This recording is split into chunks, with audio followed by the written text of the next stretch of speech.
Hi guys, just wanted to make a end of the year video, just kind of reflecting on this year and everything that I did or everything that I learned. I'm not very good at videos, but I'm just going to read off of the list that I posted on my Twitter/X, and I'm just going to go off of that. So the first thing that happened this year was I found work that was very new to me. I took myself at such a high level to such a high level in such a short time, and it's been amazing. So with that being said, I'm going to talk about every point that I make a bit more in depth, and that's the purpose of this video. So this new work that I was in, it's a new industry that is kind of growing over the last couple of decades, and it's like a completely new role, or lesser known about role, but it's amazing because you really get to connect with people, and you really get to just experience, you really get to learn a lot about health, the health aspect of everything. I'm not going to say too much about it because I don't want to give away what I do for work outside of this cyberspace, because I know some people are crazy. So but yeah, it is very, unless you see me at the store or at work, then you know. But yeah, most of my audience is in the United States, so it doesn't really matter. And with this work, I actually hope whenever I move out to America, which is what I plan to do within the next 2 years, I hope that I get a job just like that in this same industry/market. So yeah, it's a great job to have. You learn a lot, you interact with amazing people, and you open up a lot of doors. So that's awesome. I started studying Zoroastrianism and feeling more connected to it, and the more I took it in. So at the beginning of this year, I got the 3-part book series, the Zend-Avesta, and that's just like a series that's kind of talking about what Zoroastrianism is, / the Gathas and the Yasna and other parts of the book. It's kind of similar to the Holy Bible. Like the Holy Bible has chapters, like chapter of David, Daniel, or Noah, or those kind of things, those kind of chapters. Each book has like a chapter of people throughout the biblical times. But with this, it's kind of like chapters explaining Zarathustra's messaging, or that he found through God, which is Ahura Mazda. Ahura Mazda, the wise Lord, is God. Sorry, somebody just called me, so I had to take that. I was discussing it has different sections, if you will, but it's very compact. It's not the easiest thing to read, I'll be honest with you. It's not boring per se, but it's very compact. It's very because if you know anything about Zoroastrianism, you know that the Arabs, when they invaded Persia, the Persian Empire, they kind of destroyed a lot of our texts, and I'm not very fond of Islam for that reason. But it's I went to visit a Zoroastrian center in California, which is, I guess, a segue to the third most life-changing thing that happened this year. I went to a Zoroastrian center in California when I was out in Huntington Beach, and it was a very sacred time for me, even though it didn't, like, there was no event or anything like that. I just wanted to visit a center that is centered, for the lack of a better word, around Zoroastrianism. And I found what I was looking for in more ways than one. And that was, I feel like as I learn more about Zoroastrianism, I kind of want to take it more seriously. And, like, I pray every single night. I do. But I actually want to start to get Zoroastrian clothing. Like, I want to wear a scarf, because I'm starting to understand the symbolism of the scarf. And I'm not saying, like, as far as I understand it from the research that I have done, you're not required to wear a headscarf throughout all times of the day. It's mainly for rituals, prayer, ceremonies, wedding, obviously. For the wedding, the bride obviously doesn't wear the scarf. She wears a veil around her head, like all monotheistic religions do. And that's another thing that is just so, like, not spoken about and kind of controversial for some reason. Zoroastrianism was the mother / father of all other monotheistic religions. So Islam, Judaism, Christianity, somewhat Christianity, not completely. And what I find interesting about Zoroastrianism is that it is linked, like, in my research and in my point of view, it's linked to Christianity in the sense that I believe that Ahura Mazda / the Wise Lord has a son.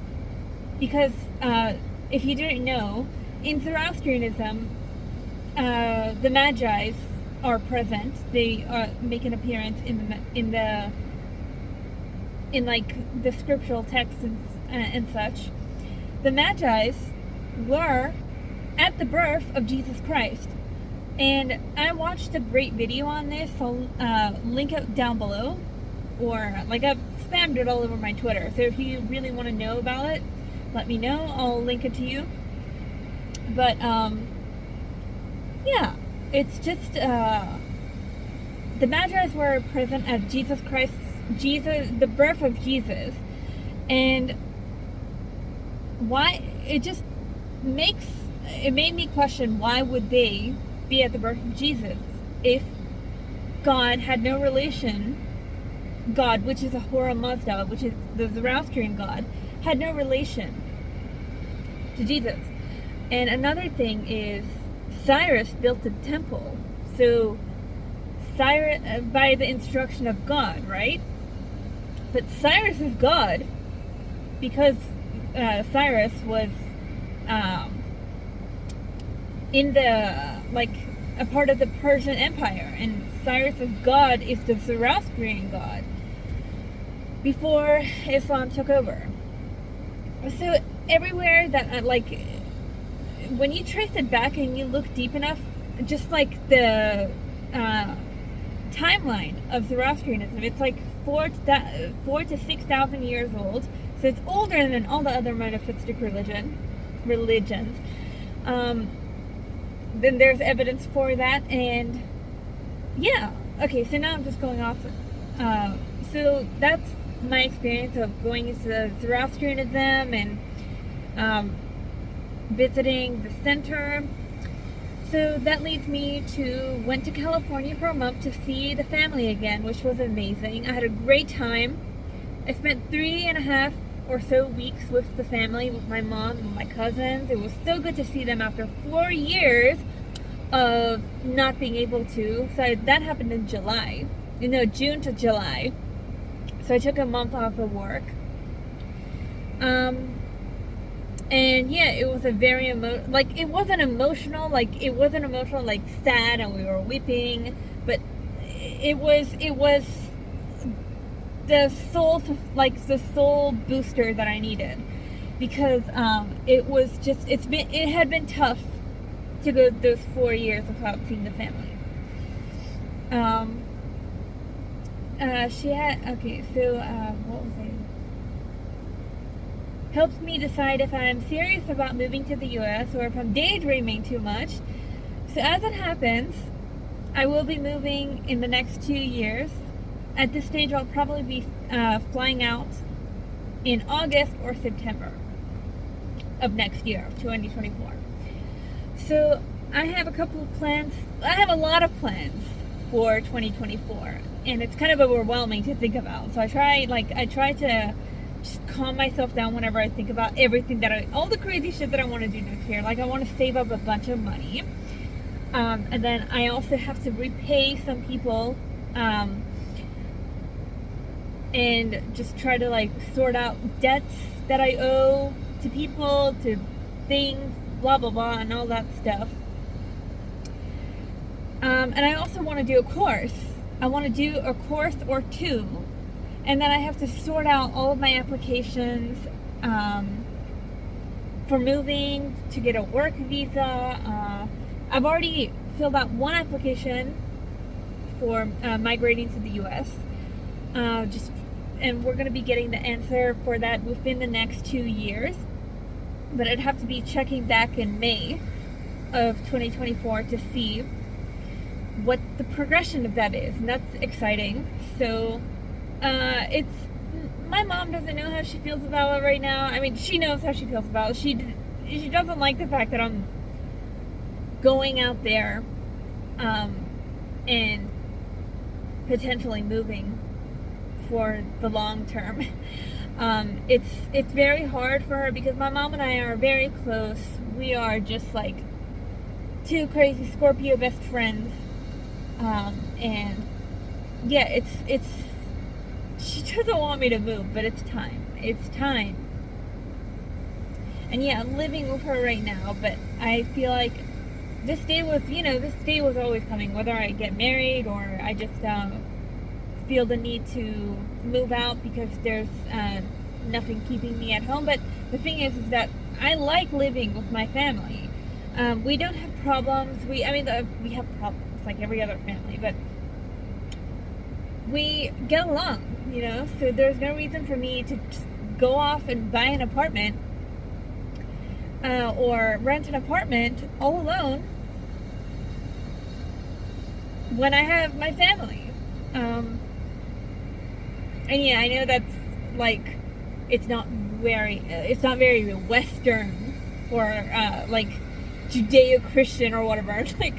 It's not very common these days for a fully grown adult to live with their family. But we like it the old way. We are conservative minded. We keep our families close. My grandma, she was in the hospital for 3 months, and that's the next point that I want to bring up. And she can go back to her house and live there, but no, we are very family oriented, and we're there for each other. So she has come and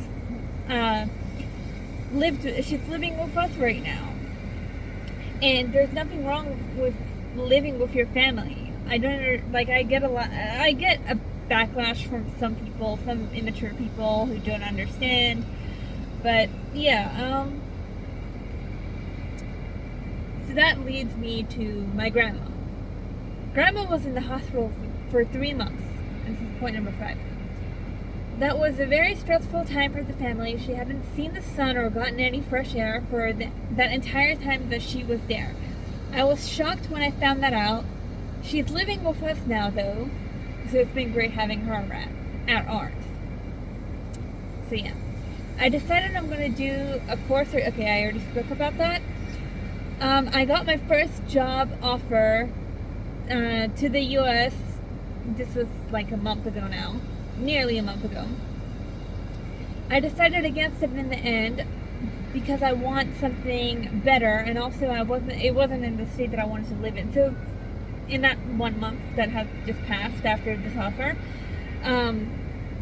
I actually at first I wanted to move to California, but now I'm like my mind is wandering a little bit, and I've decided against it. I decided that I'm going to instead maybe move to like an actual conservative state.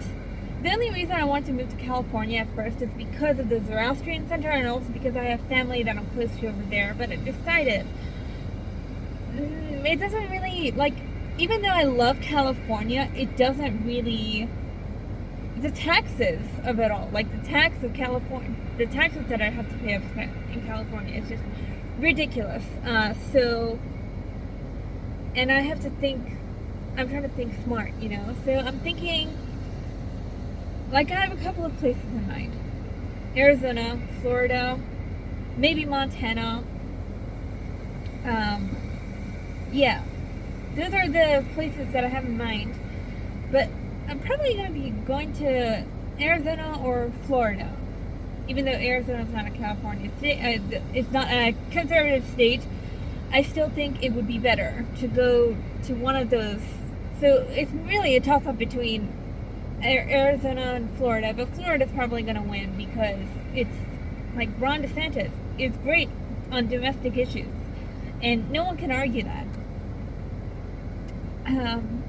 I got into 2 awful experiences on the road. The first was an accident, and the second was my car hydroplaned. Let's just say that it's a miracle that I'm alive. Those were damn close calls, and I'm telling you right now, they really freaking were. Like, they were. I still have anxiety driving, but I still do because I need to. I'm not gonna be weak on this. But yeah, the first one was when I was just like on a road, and some lady, she was trying to do a U-turn, and she wasn't looking, so she slammed right into my car, and it was freaking scary, man. It was scary, like, oh yeah. And then the hydroplaning of the car, that was a nightmare, because I was like, I lost control of the car, and the brakes stopped working, and I was going, like, the car kind of did a U-turn, and I was going into oncoming traffic. It was like a road, like a big road, where even trucks pass by, and the car wasn't able to brake, so it was terrifying. It was terrifying. I, like, the wheel wasn't working either. Like, the wheel would not go the direction that I wanted it to until the last minute, when I was nearly on that road, that huge road where the cars were coming and going. And the worst thing about it is, like, okay, so yeah, I finally, like, I don't know what happened. I guess God protected me or whatever, but I, at that moment, just before I was, like, on my way to the road, I moved the wheel to try to, like, steer it to, like, away from the road, and I hit an island, and finally the brakes started working. And what I did was I put, like, I just wanted the car to stop. I wanted the car to stop. So when I steered toward the island, I put my car into parking and then hit the brakes. So I did everything that I could. But yeah, it was like, it's terrifying. Oh, yeah, that was a thing that I never want to happen again. So I'm being even more careful with like driving into those water planes on the road, especially on the rainy days. But yeah, that was just like traumatizing. But overall, it's been a pretty amazing year. Not gonna lie. There have been struggles, obviously. I'm not sure I want to talk about them, but it's mainly just financial and yeah, everything's getting expensive now, thanks to all those who were pushing for lockdowns even more.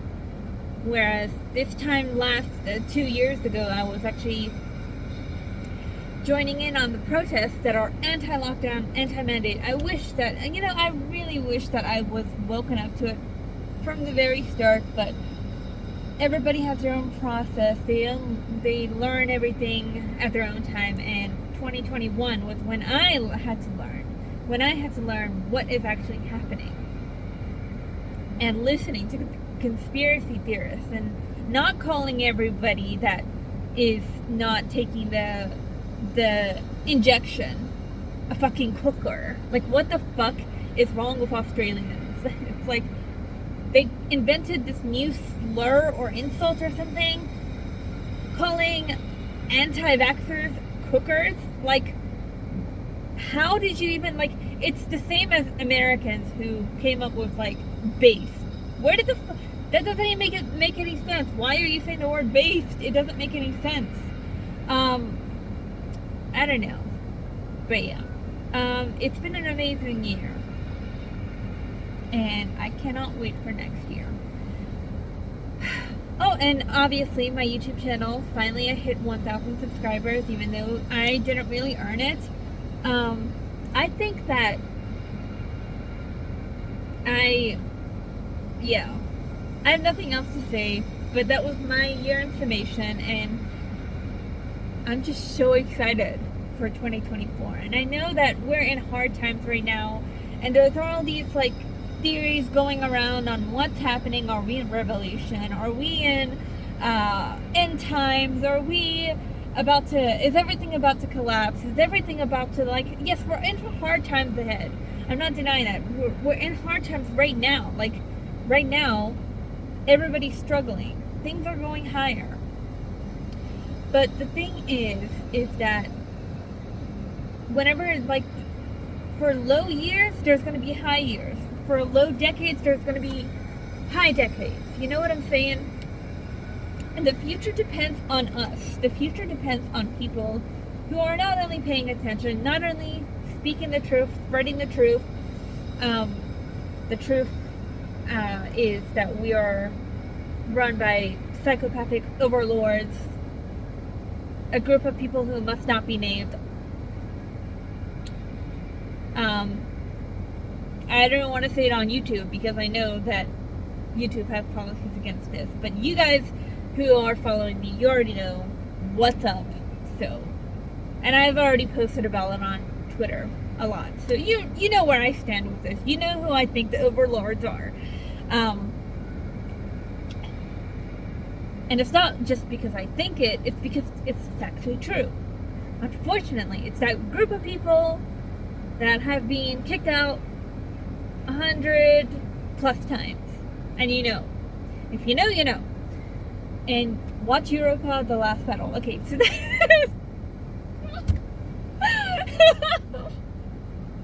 okay, so yeah, we're in for hard times, and we're in hard times right now, but keep your optimism, like, or keep your pessimism. I don't care what attitude you decide to go throughout life, but keep fighting for the future that you want to see. I want to see a future where most people understand veganism and are vegan, but that's not going to happen because people are mentally ill and think that eating flesh is a necessity, or that the elites are pushing veganism onto the population, even though what they're actually doing is just trying to control the food supply in general. It has nothing to do with the vegan philosophy or what diet vegans are pushing.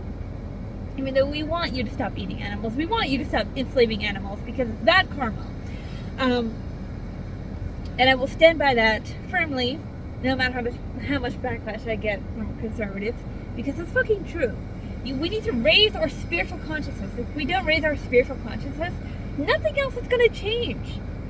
Like, you're eating flesh, and then and you're sending animals to a life of enslavement by mass breeding them, and then sending them to murder factories. And then you want your freedom. It doesn't make any sense, and it's not going to happen, because what you put in, or what level of consciousness you're at, is where the rest of humanity is going to reside. So if you want to do low vibrational acts or support low vibrational acts, if you want to give power to the elites, if you want to jumble your brain with Bill Gates mock meat, with veganism or whatever, even though they're completely two different things, just because Bill Gates invested in mock meat, and then slapped the vegan label on it, and there, it's just finished, right? No, that is not complexity of thought, and you need to broaden your mind. You really do. Sorry, I have to go on these rants all the time. Every single time I have to go on some kind of a vegan tangent. Because it's true. And because I'm trying to wake you up to how imperative the vegan philosophy is in all of this. It really is. If you enslave animals, if you mass breed animals, if you inject animals with chemicals that the elites are now trying to inject, like, I don't understand how people can be opposed to the chosen people TM trademark, and then go out and be okay with treating animals that exact same way that the chosen people TM's trademark / the global elites, the communists, treat you. It's the exact same, like, merry-go-round. It's the exact same thing. You're doing the exact same thing that you're trying to stop the elites from doing to humans and humanity. You're doing it to animals. And it's I don't understand how people have such a blind spot to their own hypocrisy. It's like the lockdown showed you how you treat lions, bears, factory farmed animals, when you were forced to stay in your home, or like wear something that you're not supposed to over your mouth, or inject yourself with new technology. You were forced to, against your will. And you do that every single day when you put money into industries that farm animals, and then for you to eat their flesh, for you to eat their milk, for you to eat their eggs. Are we caught up on this yet or not? Am I like going crazy over here? I don't think so, but sometimes when I talk to these truthers, and they don't see what I see, even though I've had I think that you needed to have the vegan awakening before the globalist awakening, the tyrannical government awakening, so that you understand these paradigms better. You understand them more clearly.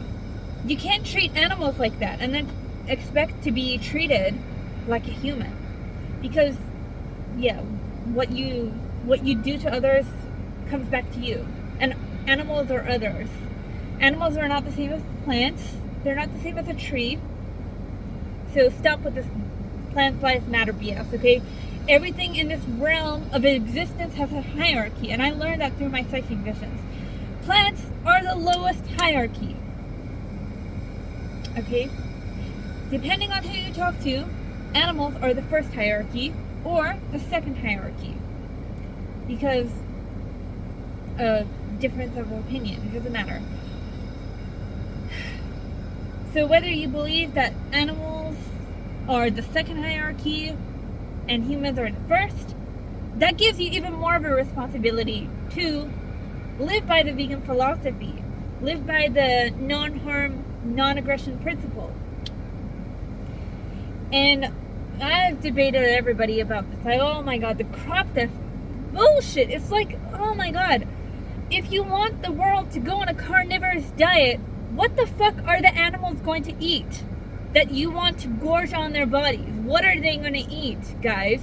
They're going to have to eat like plant food, plant-based vegan food.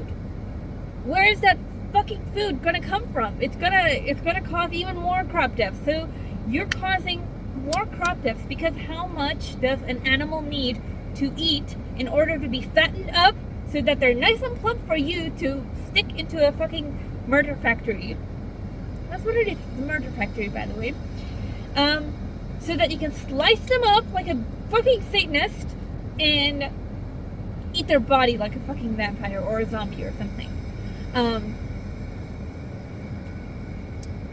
They have to eat as well.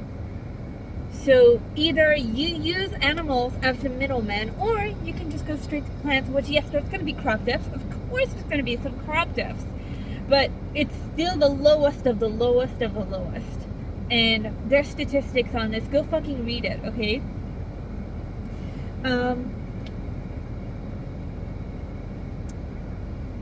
So even when you want, like, even as you say that you think that the carnivorous diet, like, no, the carnivorous diet doesn't just kill one animal. It doesn't, because that animal needs food as well. The animal needs food as well.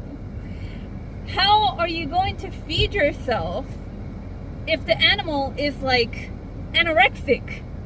If the animal has nothing, like no fat, no plumpiness to it, like you're just gonna eat it like eat it as it's malnourished? Is that what you're going to do? And then you're gonna claim all these nutrients from the animals, which, by the way, the animals only get their nutrients from plants. So it all starts with plants. Plants are here to be eaten by humans. That's what God said in Genesis 1:29. God said in like God as in like the Christian God. I know that I said at the beginning of this video, Ahura Mazda is the one and true divine and holy and sacred God. But no, Jesus is the Son of God. So even Jesus was telling us that we need that, like, in Genesis, okay, I'm getting sidetracked. In Genesis 1:29, God said before the fall, this is what you need to eat. And by the way, you guys should go check out Christspiracy, because that covers Christianity better than I could. So whenever that comes out, go check it out. Christspiracy.com or something like that. I'll show you an image of what I'm talking about. But yeah, sorry about the vegan tangent, but it's compulsory, and it's something that I'm passionate about. So I'm going to end it off here, because I've just hit 30 minutes. And more. Yeah. Be good. Seek for the truth. Good thoughts, good deeds, good words. That's the only thing that matters. Everything. And good thoughts, good deeds, good words are seeking the truth, speaking the truth, living the truth, exuding the truth, spreading the truth. And what is the truth? It's immutable. It's factual. It's something that cannot be changed over time. And what are the truth? Men are men, women are women, marriage is between men and women. Okay, and we can live vegan if we wanted to. We just have to stop being selfish assholes. That's it. Okay, subscribe or like this video or share it around or whatever. Bye guys.